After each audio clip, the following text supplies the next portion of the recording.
Magandang hapon po sa inyong lahat. Maraming salamat. At mabuti naman at na kayo'y nakarating dito sa aming ginagawa. Ito po ay ginagawa po namin na parang meron tayo kasama natin dito job fair.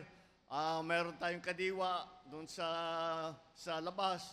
Meron po tayong ngayon, dinagdagan po natin ng medical mission. Andito lang po ako para tiyakin na maganda at maayos ang pagbigay ng mga benepisyo ng galing sa DSWD, ang tupad naman na galing sa DOLE, pati na ang pagbibigay ng trabaho.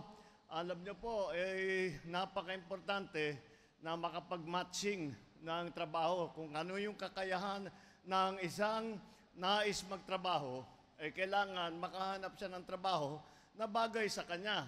Kaya yan po ang trabaho ngayon sa job fair para naman lahat ng ating mga kababayan ay makahanap ng magandang trabaho. Hindi po yung mga trabaho na 2-3 araw lang tapos nawala na. Kailangan ay ang hinahanap natin yung trabaho na tatagal, na makakapagbigay talaga ng magandang hanap buhay sa lahat ng ating manggagawa.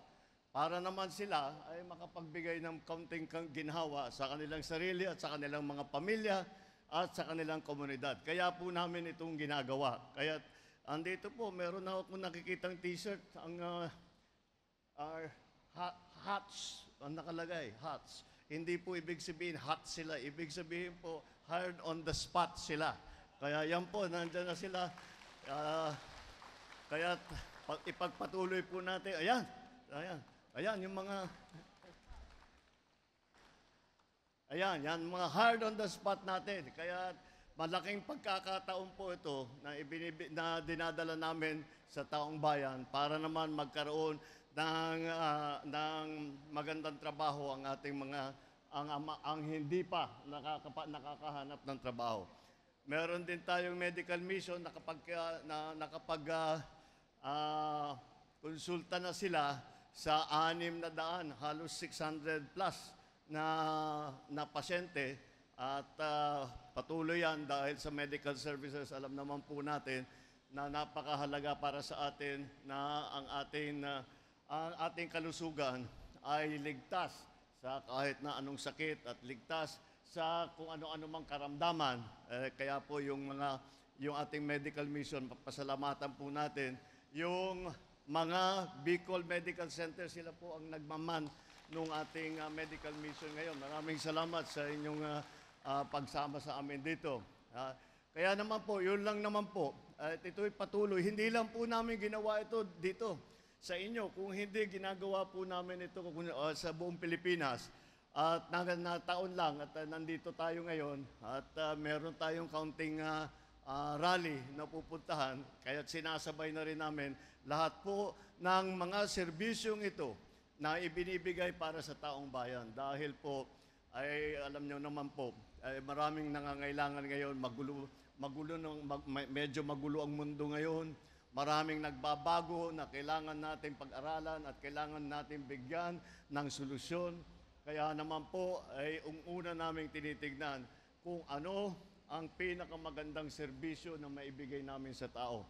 At sa aming palagay, ito na po ang pinakamahalaga sa bawat isa sa atin, na tayo ay maganda, yung ating kalusugan ay mabuti, tayo ay malalakas, wala tayong sakit, meron tayong trabaho para meron tayong magandang hanap buhay, meron tayong mabilhan ng mga pangangailangan na medyo nakakamura ng konti, hindi kasing mahal doon sa ibang lugar. Kaya ito po ang ating ginagawa. Kaya sana po ay kayong lahat, yung mga nag-a-apply ng trabaho, sana kayong lahat ay makahanap ng magandang trabaho at maipagpatuloy ninyo ang inyong pagpaganda ng buhay ng inyong mga pamilya at ng inyong komunidad. Kaya nagpapasalamat ako sa lahat ng nakilahok dito na tumutulong sa pamahalaan. Dahil hindi lang po pamahalaan ang gumagawa nito, hindi lang gobyerno po ang gumagawa nito. Marami po tayong mga participant dito galing sa mga private na korporasyon. Sila po ay naghahanap din ng manggagawa at yung matching na nating ginawa. Maraming salamat sa inyo sa inyong pakikilahok dito sa aming ginagawa na job fair.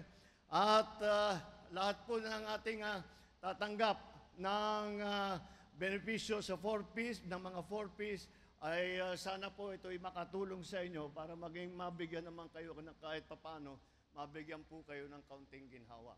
Yun lang naman po, maayos naman po. Maraming salamat sa napakainit niyong salubong. Good luck po sa inyo lahat.